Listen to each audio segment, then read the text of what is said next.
Assalamualaikum warahmatullahi wabarakatuh. Alhamdulillah, wassalatu ala rasulillah, amma ba'd. Pada kali ini kita akan mengkaji kembali kitab Safinatun Najah dengan pembahasan sebab-sebab seseorang boleh menggantikan wudhu dengan tayamum. Sebelum masuk pada pembahasan kitab ini, perlu kita ketahui bahwa tayamum adalah pengganti wudhu atau pengganti mandi besar.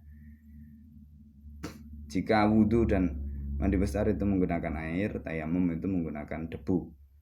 Lalu bila mandi dan wudhu itu sifatnya menghilangkan hadas, maka tayamum itu sifatnya hanya membuat seseorang boleh melakukan satu ibadah. Bismillahirrahmanirrahim. Faslun utawi iki ku fasal suwiji.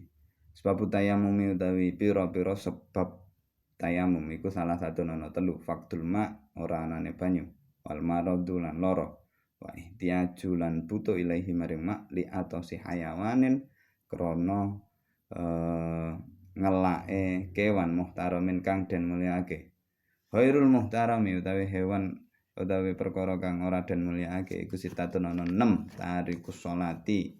Siji wong kang ninggal salat, wa zani lan wong kang zina, muhson kang muhson, wal murtadu lan murtad, wal kafiru lan kafir, al harbiyu kang den perangi, wal kalbu lan anjing, al akuru kang galak, wal hinziru lan celeng. Bismillahirrahmanirrahim. Sebab-sebab seseorang boleh menggantikan wudhu dan mandi besar dengan tayamum itu ada 3 sebabnya. Yang pertama, tidak adanya air.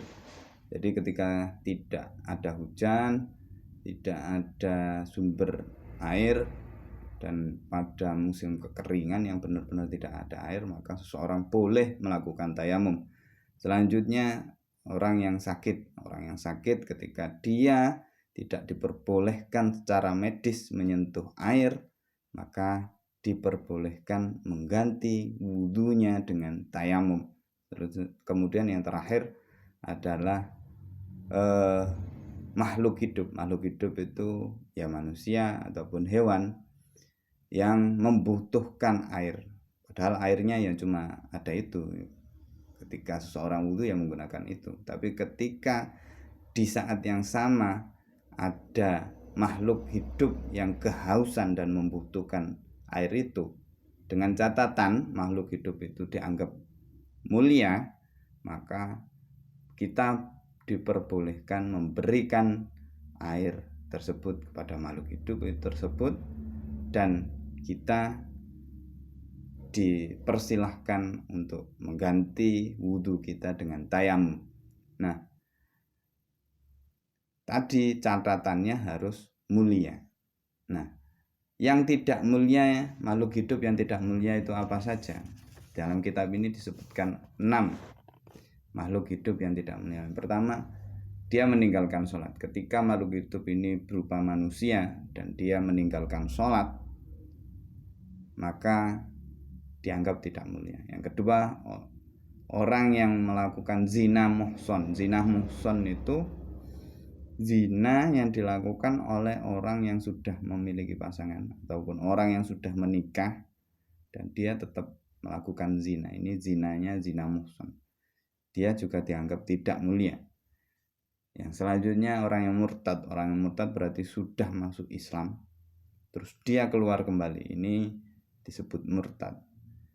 Terus selanjutnya orang yang kafir harbi. Kafir harbi ini orang non muslim yang melakukan penyerangan secara fisik terhadap orang muslim atau mengajak perang, menyerang secara fisik. Ini disebut kafir harbi. Terus yang nomor 4, anjing yang galak. Anjing yang galak ini juga dianggap tidak makhluk yang tidak mulia. Anjing yang galak ini artinya anjing yang mau menggigit manusia, dia tidak terlatih dan tidak jinak. Itu dia sebut sebagai anjing galak. Ini juga tidak mulia. Yang terakhir adalah babi ataupun celeng. Babi ataupun celeng ini dianggap tidak mulia. Nah, 6 hal ini karena dianggap tidak mulia. Ketika dia haus, maka kita tidak perlu mengutamakan mereka hingga memberikan air kepada mereka dan membuat kita boleh menggantikan wudhu kita dengan tayamum.